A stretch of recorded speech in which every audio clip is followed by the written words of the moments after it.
이 솔루션의 차별점은 첫 번째로 특정화되어 있는 특정 지역에 대해서 레이 트레이싱 모델을 할 수 있는 장점이 있습니다.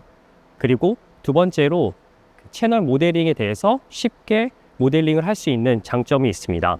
마지막으로는 6G에서 FR3 모델에 관련해서 빠르게 모델링을 해서 검증할 수 있는 장점을 가지고 있습니다. 첫 번째로는 보시는 것처럼 UXM5G 기지국 에뮬레이션인 장비와 그리고 채널 에뮬레이션이 가능한 프록심 채널 에뮬레이터 장비, 그리고 마지막으로 NR 단말기로 구성이 되어 있습니다. 이번 데모는 특정 지역인 헬싱키 지역에 대한 지도 정보를 가지고 와서 이 지도에서 RF 전파 환경에 대한 부분을 기지국이 두 개가 있고 유의가 이동을 할 때에 대한 채널에 대한 트레이스에 대해서 RF 트레이싱이 가능한 모델링을 통해서 실제 시뮬레이션에서부터 에뮬레이션을 통해 테스트가 진행이 되었습니다. 이 화면은 채널 에뮬레이터인 프록심 장비의 GUI입니다. 그래서 첫 번째 왼쪽 화면에서 보시게 되면 이 파란색에 보이는 베이스 스테이션 1번, 그리고 녹색으로 보이시는 베이스 스테이션 2번에 대한 이 X축은 딜레이를 표현하고 Y축은 개인값을 확인하실 수 있습니다. 그래서 두 개의 베이스 스테이션에서 딜레이 차이에 따라서 거리와 이 개인값을 확인하실 수 있고, 그리고 옆쪽에서 보시면 실제 채널 에뮬레이터에서 포트 단에서 인풋되는 파워 레벨도 확인하실 수 있습니다. 또한 해당 RF 트레이싱 관련해서 섀도잉에 대한 링크에 대한 실제 RX에 대한 파워에 대한 부분을 확인을 함으로써 이 베이스 스테이션 2번이 파워 레벨이 더 높아졌을 때 실제 핸드오버 되는 부분을 기지국 장비인 UXM5G 에뮬레이터에서 확인을 하실 수 있습니다. 그리고 마지막 여기서 보이는 화면은 해당 프록심 채널 에뮬레이터에서 동작하는 포트에 대해서 확인하실 수 있는 화면입니다.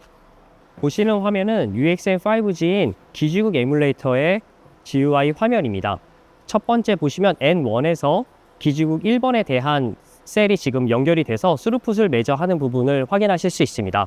해당 화면에서 실제 RF 트레이싱에 대한 파워 레벨에 대한 그 차이에 따른 스루풋이 지금 블러가 생기는 부분을 확인하실 수 있습니다.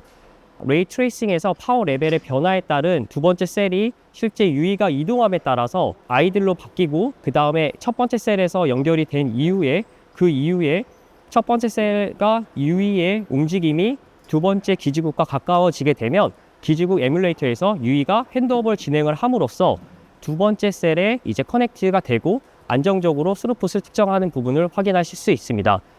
이 부분을 통해서 실제 기지국에 대한 두 개의 기지국과 하나의 유의가 이동함에 따른 RF 트레이싱에 대한 전파의 회절과 실제 딜레이, 파워 레벨에 따른 유의의 핸드오버를 성공적으로 핸드오버하는 부분에 대한 영상입니다. 이 계측기는 보시는 것처럼 프록심 F64 포트가 지원이 되는 채널 에뮬레이터 계측기입니다. 왼쪽에 지금 82번과 84 포트가 실드 박스와 연결이 돼서 두 개의 포트가 연결이 되고, 그리고 지금 90번과 92번, 94번, 96번으로 해서 4개의 포트가 UXM5G인 기지국 에뮬레이터로 연결이 되게 되어 있습니다. 그래서 실제 이 실드 박스에는 NR이 지원이 되는 커머셜 단말기가 연결이 되어 있고, 방사 환경에서 실제 채널 에뮬레이션을 해서 RF 트레이싱에 대한 테스트를 진행한 데모입니다. 이번 데모는 6G2 시뮬레이션 투 에뮬레이션이 가능한 키사이트 시그널 스튜디오 레이심 솔루션에 관련된 데모입니다. 네, 감사합니다.